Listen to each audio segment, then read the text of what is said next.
Good morning, good afternoon, and good evening, wherever around the world you're listening to this.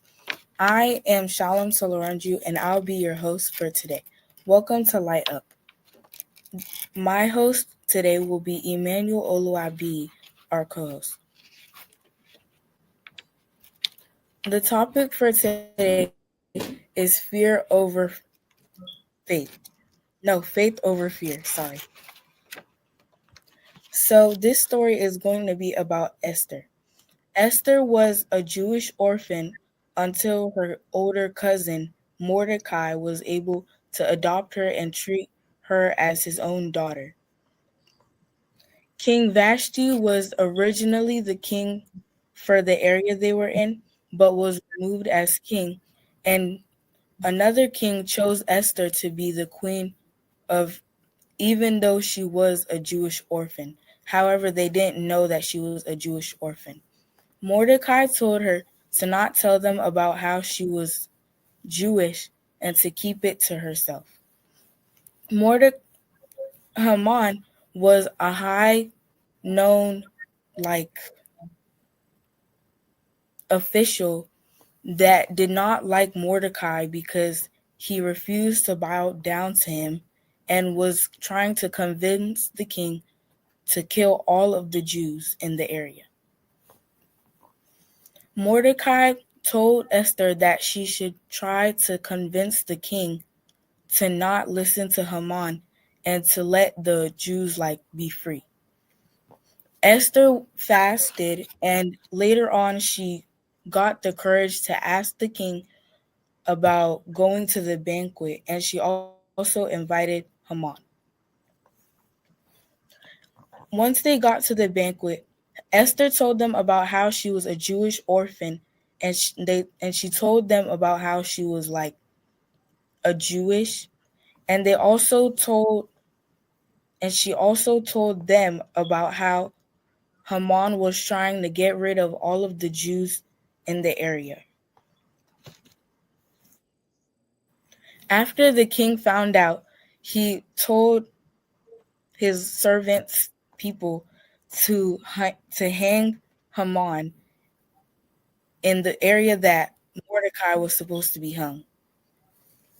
A new decree was issued where the Jews could fight for themselves and they didn't have to listen to other people, and they ended up defeating their enemies. What do you think about what happened in this story? One thing I know is that this matches with the title because when it says faith over fear, it's talking about how Esther was able to have faith and wasn't scared to go to the king because in that time when you go to the king and he doesn't give you like an invitation or tells you to come, they can kill you. But she said that if she perishes. So she had faith and didn't fear anyone. And when we come to faith, it's like fasting and prayer because if she never had faith, Mordecai and all the other Jews would have been killed. What do you think about that? I agree with you, and I think that if this was something that happened in real time where like for example, you maybe somebody was bullying you or something, and they I don't know how to say this, but if you were just like, oh, they're gonna defeat me, there's nothing I can do about this, then they would most likely just continue bullying you until you do something that you regret. But if you were to have faith, pray to God, and just believe with no doubt that He can do anything for you, then that'd be really helpful to you because you would end up maybe standing up to the bully and telling them that what you're doing to me is not right. And you could even pray for them so that they know what to do in the future. This connects to two lessons that we have about this story. The first one about how Esther sacrificed a lot of things, because if the king was a wicked person like the original king, he would have he wouldn't care about Esther's like opinion on the stuff, and he could possibly even agree with Haman that all of the Jews were supposed to be killed. But Esther didn't care, and she cared a lot about the Jews, which included Mordecai, and she decided to just do it anyway. Another one of the lessons is that she had faith. If she had didn't have faith in God, she would end up being too scared to tell the king, and possibly all of the Jews in that area would have gotten killed. What do you think about that? I agree with you because when you were talking about faith, that brings along to how she told Mordecai and to gather up some other Jews and also told her servants that she would be fasting and praying because that means that in the Bible it says that we should pray without ceasing. And Esther did the exact thing.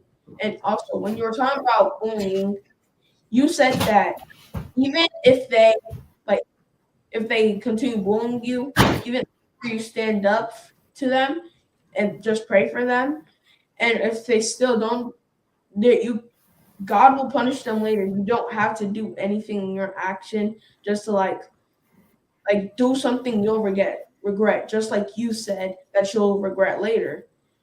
So Esther didn't have any fear to just go up to the king and tell him that she wanted to have a banquet with him and Haman because and she did that all because she wanted to save the Jews, which means that she did wasn't only doing it for herself. She was saving all of her people, which are the Jews. What do you think about that? I agree with you, which also connects again to our topic about how we should have faith over fear.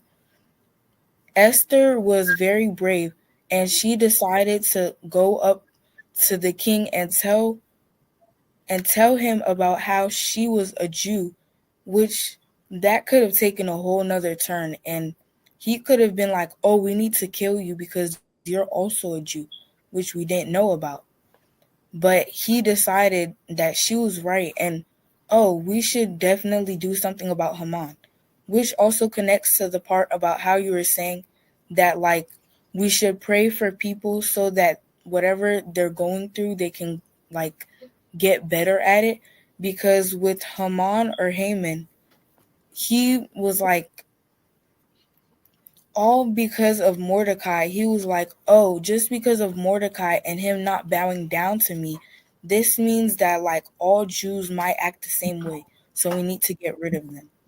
But if we were to like if Esther would have prayed for him, possibly he would have changed his mind and God would come into his heart and tell him that, "Oh, it's not just because Mordecai didn't want to bow down to you doesn't mean that he's like a bad person. Possibly he could have not wanted to bow down to him because like he only serves God." What do you think about that? I agree with you because when we're talking about Mordecai, Mordecai has a lot of faith and he would never give up on God. Like when he was gonna get hung up, and he knew that because they said that in plain sight, and then he still didn't bow down to them. He just continued standing up and resuming what he was doing before. He didn't do anything to them. He didn't have anything to do with them, but only because Haman was jealous that not the Jews, one of the Jews weren't bowing down to him, but he wants to kill all of them, which really doesn't make sense because it was just Mordecai. Why are you killing a whole like why are you killing a whole group of people just because of one person because they don't bow down to you? And you could just do something else besides punishing everybody that is a Jew because that wouldn't make any sense. What do you think about that? I agree with you. And another lesson that we can apply with Esther's story and how she helped the Jews is that you should always embrace who you are. It doesn't matter whether you're like black, Caucasian, Hispanic, or some other kind of race, because God will accept you no matter what. And with Esther, she told the king about how she was a Jew.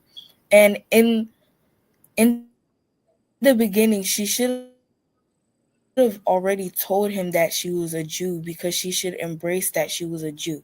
Because if she had already told him, the whole story could have like changed into something else. And it's always good to be proud of who you are because you were made in God's image and you should always be proud of that. What do you think about that? What I think about that is I agree with you because you should be able to embrace who you are. Like you shouldn't just hide what you are. Like this is what's cool. You couldn't just hide what your hobbies are and what things you do like because you're the one saying that you don't make any friends even though you don't try communicating to anyone. And I also agree with you on one of the things you just said before this was how we should be studying faith.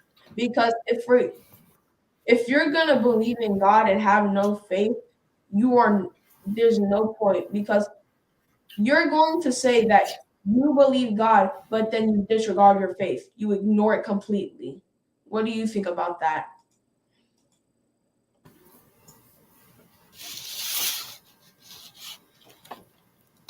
I agree with you, and I think that we should always learn to be who we are because if we attempt to fit in, we could possibly start doing things that are ungodly. For example, if you were like, maybe you were hanging out with your friends and possibly they told you that, oh, we're so cool because we smoke cigarettes and stuff. You should really do it too if you want to continue being friends with us. Because, first of all, that's peer pressure.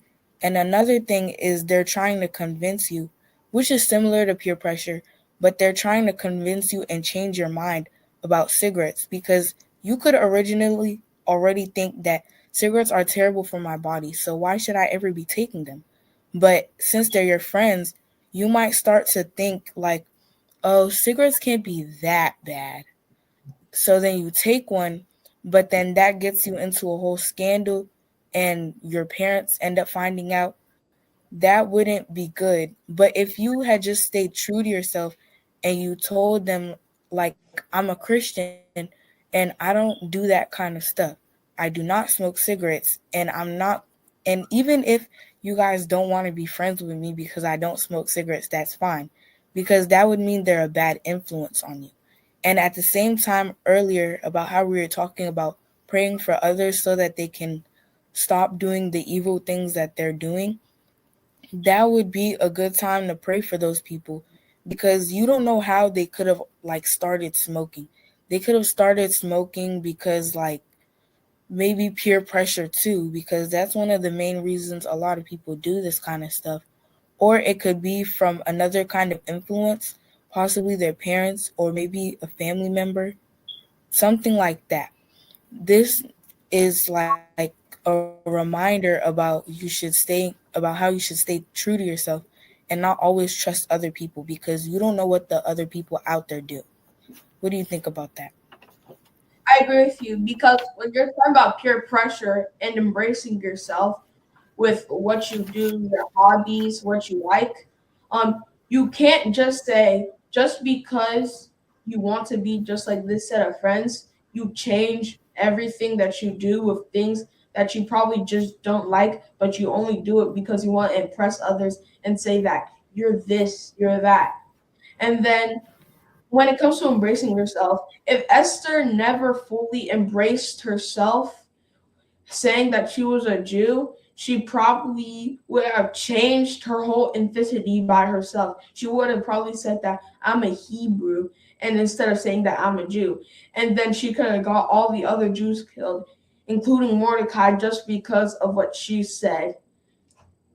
Another lesson we can say about from that is what we've been saying for this most time, that we should be able to embrace what we think, what we are, what we like, what we do, our hobbies, anything. We should embrace it and we shouldn't just try to fit in because of peer pressure. Because if Esther did that, she would get all the Jews killed. What do you think about that?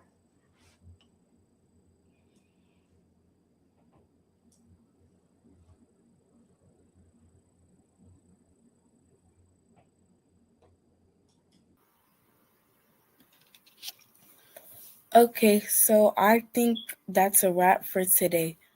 Some of the things we could learn from Esther's story is one, that we should always be brave and help others because in the future they could reward you.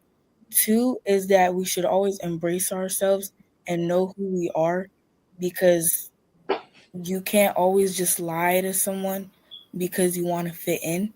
And lastly, to always have faith in God because He is your Lord and Savior and He's always going to help you in what you're doing. Is there any other lessons you would like to add on to that? Mm, no. Okay.